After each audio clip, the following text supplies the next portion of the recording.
দেড় দশকের গণতান্ত্রিক সংগ্রামে আহত, নিহত এবং সাম্প্রতিক ছাত্র জনতার আন্দোলনের শহীদদের স্মরণে আজকের এই প্রোগ্রামে উপস্থিত আছেন বাংলাদেশ জাতীয়তাবাদী দল বিএনপির সম্মানিত মহাসচিব, আমাদের সকলের শ্রদ্ধাভাজন ব্যক্তিত্ব জনাব মির্জা ফখরুল ইসলাম আলমগীর এবং অন্যান্য জাতীয় নেতৃবৃন্দ। সবাইকে সালাম জানাচ্ছি। সাম্প্রতিক ছাত্র জনতার আন্দোলনের নিহত শহীদ সহ গত দেড় দশকে আমরা আমাদের অনেক ভাই বন্ধু স্বজনদেরকে আমরা হারিয়েছি। আজকের এই ছাত্র জনতার গণ অভ্যুত্থান এটি শুধু দেড় মাসের আন্দোলন সংগ্রামই হয় নাই, এটা গত দেড় দশকের একটা ধারাবাহিক আন্দোলন সংগ্রামের একটা সফল পরিণতি। এই আন্দোলন সংগ্রামে যারা ত্যাগ স্বীকার করেছেন, যারা নিহত হয়েছেন, তাদেরকে আমরা আজকে শ্রদ্ধার সাথে স্মরণ করছি। আমরা সুস্থতা কামনা করছি, মঙ্গল কামনা করছি।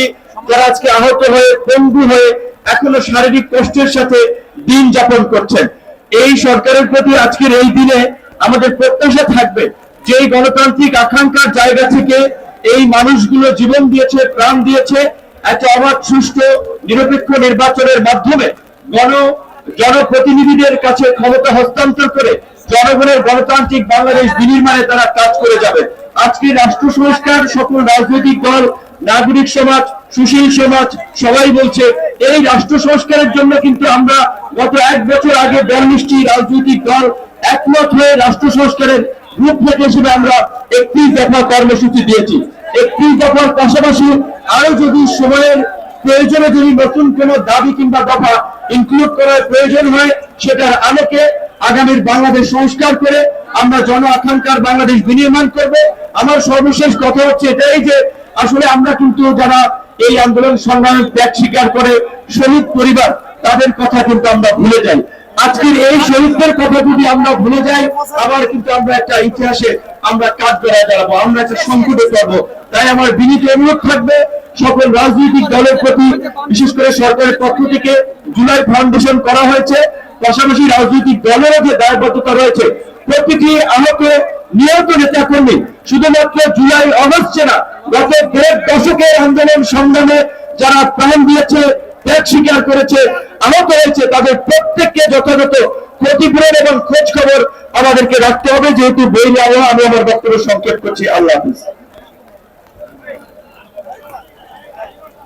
এখন অনুরোধ জানাচ্ছি ন্যাশনাল ডেমোক্রেটিক মুভমেন্ট এর চেয়ারম্যান ববি হাজ্জাজকে এখানে এসে তার বক্তব্য সবার জন্য পেশ করার জন্য।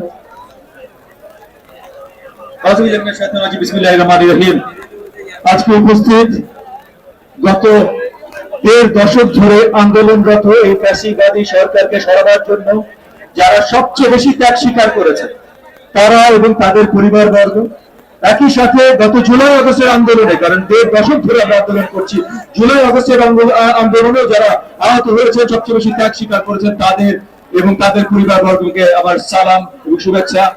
আপনারা আমরা একত্রিত ছিলাম বলে বাংলাদেশকে নতুন ভাবে জয় আমরা এনে দিতে পেরেছি, তার জন্য আপনাদের সবাইকে অসংখ্য ধন্যবাদ।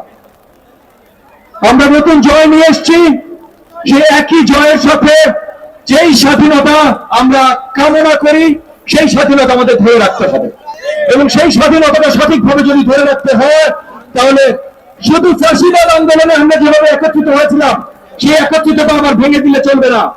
এখানে সবাই একসাথে থাকতে হবে, সামনে আগামী বাংলাদেশ গড়াতে সবাইকে একত্রিত থাকতে হবে। আমি বাংলাদেশ জাতীয়তাবাদী দলকে ধন্যবাদ জানাই আজকের এই আয়োজন করবার জন্য। ত্যাগ স্বীকার করেছেন যারা এবং যাদের পরিবাররা, তাদেরকে এইভাবে ধন্যবাদ জানাবার জন্য। এবং একই সাথে ধন্যবাদ জানাই বাংলাদেশ জাতীয়তাবাদী দলের ভারপ্রাপ্ত চেয়ারপারসন জনাব তারেক রহমান, যিনি পুরো আন্দোলনের সময়, গত 2 বছর যে আমরা এক দফা আন্দোলন ছিলাম, সেই আন্দোলনের সময় এবং এই জুলাই আগস্ট আন্দোলনের সময় যতভাবে পারেন আমাদের সবাইকে সহযোগিতা করতে চেষ্টা করেছেন। এবং জনাব তারেক রহমানের মাধ্যমে বাংলাদেশ জাতীয়তাবাদী দলের সকল নেতা কর্মী সব জায়গা থেকে পুরো দেশব্যাপী যেইভাবে কাজ করেছেন, যেইভাবে আমাদের সবার সাথে মিলে ত্যাগ স্বীকার করেছেন, এগুলো করা ছাড়া বাংলাদেশকে আমরা এই চাষিবাদ মুক্ত করতে পারতাম না। তাই আপনাদের সবার প্রতি আমার অনুরোধ আহ্বান যে একত্রতার মাধ্যমে আমরা চাষিবাদী সরকারকে সরাতে সক্ষম হয়েছি, সেই একই একত্রতার মাধ্যমে আমরা যেন নতুন বাংলাদেশ গড়ি, আমাদের একসাথে থাকতে হবে। দেশকে শক্ত করতে হবে। আপনাদের সবাইকে ধন্যবাদ। জয় বাংলাদেশ।